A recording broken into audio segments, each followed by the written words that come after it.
He had always been good with words, from the moment he could speak. He learned how to bend a conversation the way a blacksmith bends metal, heating it, striking it, shaping it until it suited his needs.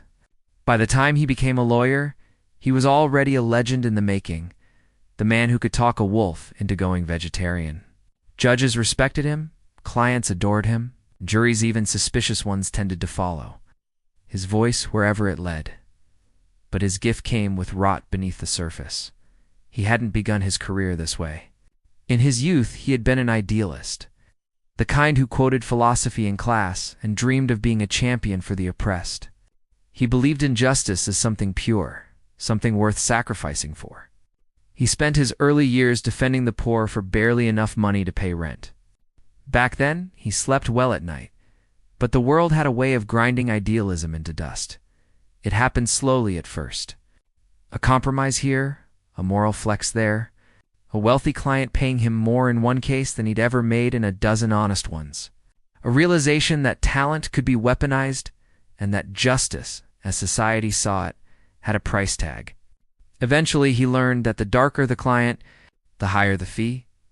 He told himself that he was just doing his job.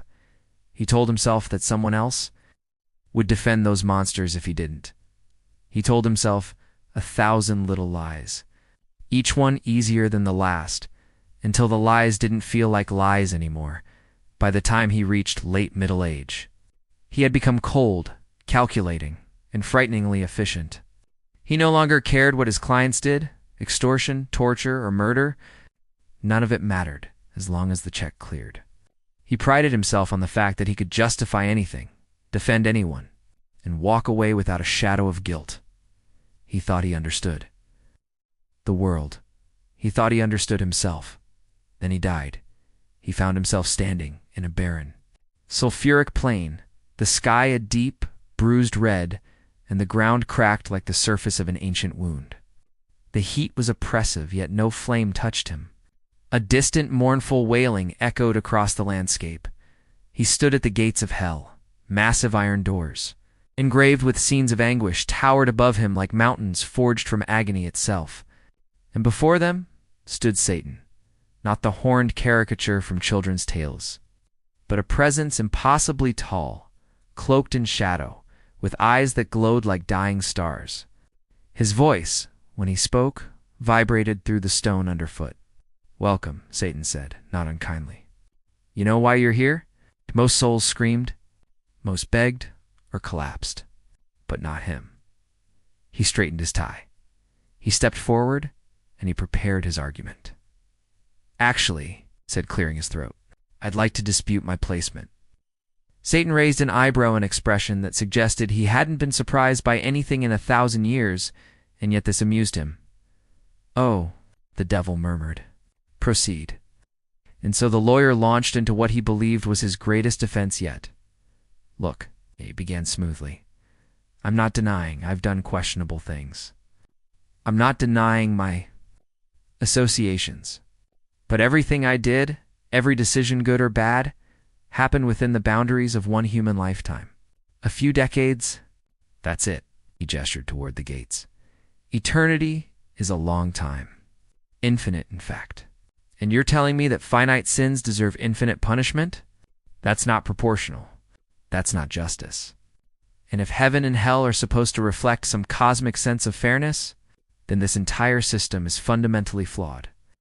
He paused for emphasis, and frankly, if any judge on earth handed out an eternal sentence for a lifetime of wrongs, they'd be removed from the bench.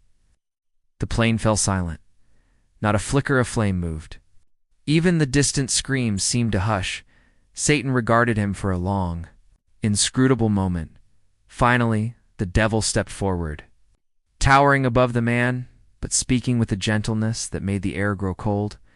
"If we are talking about your justice," Satan said, "then you're right." He leaned closer, and his eyes glowed brighter. "It isn't fair." A thin smile curled at the edges of Satan's lips. "But this isn't your justice. It isn't humanity's justice, it is mine. And by my justice, an eternity in hell is perfectly fair for a lifetime of enabling cruelty." Straightened, the air rumbling like distant thunder. You sold your compass for comfort. You bartered morality for money. You defended monsters not out of necessity, but out of pride. You believed yourself untouchable. And you're right in one regard, you were very good at what you did. Satan gestured, and the gates began to open with a groaning sound like the world itself tearing apart. But even you, he said softly, cannot talk your way out of truth. The heat intensified. Flames roared to life beyond the threshold. Shadows twisted into shapes that defied reason. The lawyer's hair fluttered in the hot wind. He stared into hell for a moment, then slowly, defiant to the end, he smirked.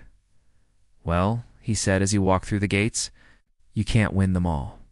And with that, he walks calmly through the gates of hell.